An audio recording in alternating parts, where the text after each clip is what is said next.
নবীজি বলেন, মা বাসাল্লাহু নাবিয়্যান ইল্লা রাআল গানাম, আল্লাহ পাক রব্বুল আলামিন এমন কোন নবী দুনিয়াতে পাঠান নাই যে নবী মেষ চড়ায় নাই, ছাগল চড়ায় নাই। যত নবী দুনিয়াতে পাঠাইছে সবাই মেষ চড়িয়েছে, ছাগল চড়িয়েছে। ক্বালা আসহাবুহু, সাহাবারা বললেন, ইয়া রাসূলুল্লাহ ওয়া আনতা, আপনিও কি মেষ চড়িয়েছেন? নবীজি জবাব দেয়, কুনতু আরআহা আলা করারিত লি আহলি মক্কা, আমি কয়েক দিরহামের বিনিময়ে পারিশ্রমিকে আমি মক্কাবাসীর ছাগল চড়াইতাম।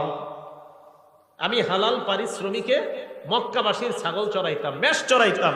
হালাল উপার্জনের জন্য নবীজি বলেন আমি মেষ চড়াইতাম। তাহলে হালাল উপার্জন করতেন নবীজি মেষ চড়িয়ে, কারণ রসুলদের খাদ্য হালাল হতে হবে।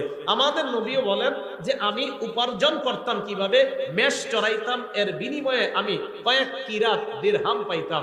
তাহলে নিজের উপার্জিত এই হালাল ইনকামটা, এটা যত কষ্টকর হোক, এটা যদি হালাল হয় এটার মধ্যে আলাদা একটা শান্তি আছে।